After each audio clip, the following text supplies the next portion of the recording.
Joining us right now, the general manager of the Sacramento Kings, fresh from a hopefully relaxing, fun offseason, Monte McNair. Good morning, afternoon. Thanks for having me. Yeah, whatever how you it doing? is. I'm great. Long time no talk, Monty. That sounds like there's an edge to that. That's fine. I mean, I just texted him a few times to get back, but you're busy in the off season. Maybe it's because you're wearing a vest. Is it because I'm wearing a vest? I was ready to text him about Florida State, but then there was not a good that's time. where it's going. See, Yes. wow. What were you going to say? Well, I was waiting for them to win, and then I would say, "Hey, congrats on a good start to the season." But SMU is a powerhouse state. That's how. Jason, I'm happy to be here with you. Thank you, Monty. Let's get started with. I don't know what to get started with. How was your off season? It was good. It was good. As always, I think the craziness of the draft and free agency and summer league. We're really excited with where the team ended up. But as always, just as excited to get and spend some time with my young family. So we have 4 kids, 8 down to 1, and so we got some quality time together. From still no new kids. No, we're okay. And we're done. In the We're done. Right, We're okay. done. We're done. Our youngest just turned 1, so.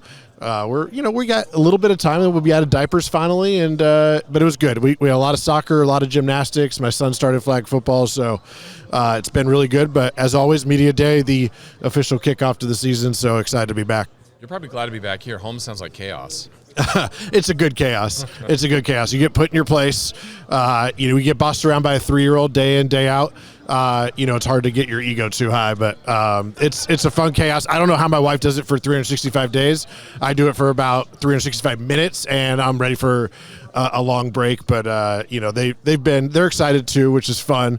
They're getting to the age where they kind of know more what's going on, and so it's more fun around the McNair household these days. Will we be entering another new season, not just of Kings basketball, but are we also continuing the Nerf basketball at home with your kiddo? Because we kind of follow that loosely. And if you don't know, Monty said before, you have to do the Keegan Murrays and all that stuff. Are you still able to do that, or have we grown out of that yet? Hopefully not. No, we're still very much in it. I think the change is when my son said that he was the best basketball player in the family, and my wife, who played a year of Division II basketball in college, we had to quickly tell him that's not the case. And so now we don't let him win every time. And so I think he's learning how good of a shot Mom is. And so he's aiming to be the second best, which I think he can grow into. But he loves to do the Keegan Murray chant.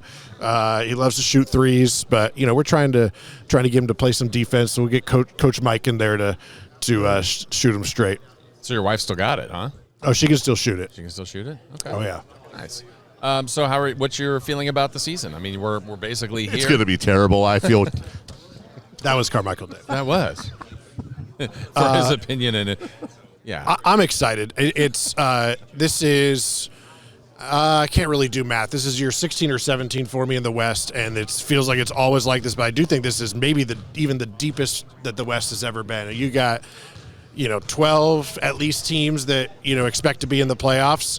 And so that means 2 of those teams aren't even going to make the play-in. Another 4 are going to be in the play-in. Our goal is to get back into that top 6 where we can then focus on advancing in the playoffs.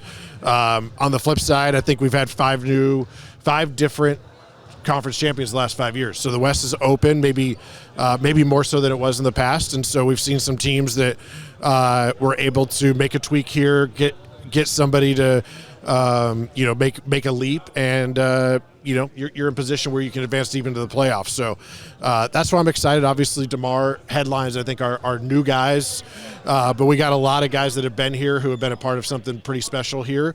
48, 46 wins, but the cool thing is that's not good enough anymore, and it's probably not good enough in the West. So we got to find a way to win more games to get to the point where hopefully we have home court in the playoffs again, and we're playing deeper into May and hopefully June. Can we do the thing where I say the things I've been saying on the air to you that I'm worried about, and then you tell me how dumb I am, but not politely, like you don't tell me, but nicely, yeah. Okay, so I love the DeMar pickup. I feel I did say this is true, Lat. I could count on probably one hand the amount of people that you could trade Harrison Barnes for character-wise that would at least be on that level. You probably count on one hand, and DeMar is one of them, right? So Obviously, it takes care of a lot of things offensively. I worry about the defense, though. I'm still worried about the defense, and I don't know that we got better defensively. Is that a concern for you going into the season, that we might have some defensive holes? I think the biggest thing for us, one thing I'll say is DeMar was part of a top 5 defense in Chicago. He's been a part of some good defenses in San Antonio, Toronto. So, I think he can be a part of a good defense here. And I think we made strides last year.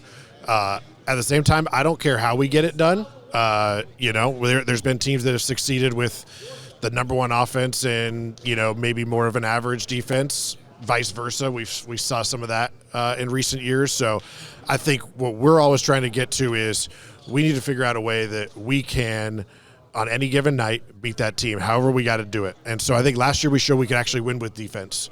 I think you're maybe underrating some of our defenders. I would say. At the same time, I think we had guys like Jordan McLaughlin, Devin Carter when he gets healthy, Jalen McDaniels that will help, boost our defense as well. But ultimately, I don't care the way it gets done as long as we end up with more points at the end of the game. And I think we'll have a lot of ways to do that. And then the other one, and I guess we can wrap here because I see we can't make Kevin Herter wait. He's over there. Look at that. He's my player. He looks antsy. Last thing. I was already worried about our front court depth and lack thereof. No offense to the players at all. It's just something that worries me with whether you're going to move Keegan down to the 4. You could argue that's undersized. Domas, I think, is better defensively than people give him credit for. But I'm a little worried about that depth issue. And now with Trey being reevaluated and, he's probably missing all of camp and then some.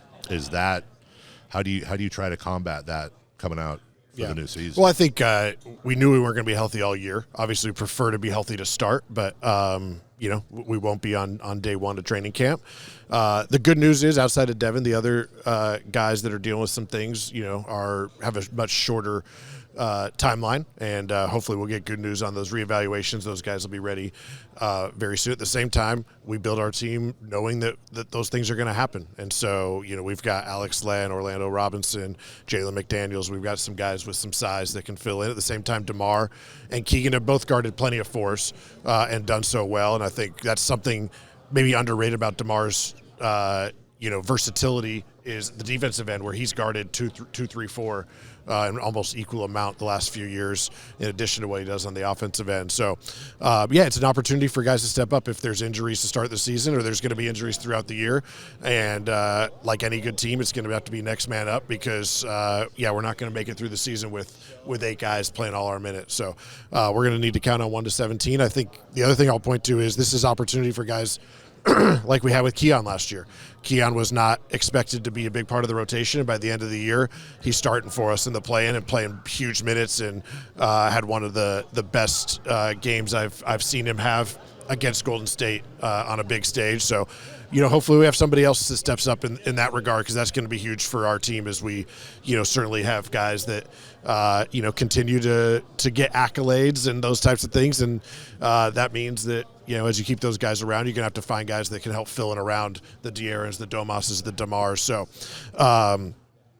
fair, but I think you're going to be pleasantly surprised by what we're throwing out on the court, no matter who the 5 are out there. All these guys, I think, have the opportunity to make a big step. Awesome. So you're now kicking me out for Kevin, is what you're saying? Well, it's up to you. You're the boss. I think the fans would much rather hear from somebody of Kevin Herter's prowess than myself. So just to be clear, Florida State would beat Princeton in football, but then we work on your cars after or something, so it's kind of evens out. How many national championships do you guys have? Because if you look it up, Princeton has 28. So you guys are playing plumbers. Wow. I'm sorry. That's Do NBA teams get to count all their championships? They all count. I have not read the whole rule book. That's offensive to plumbers.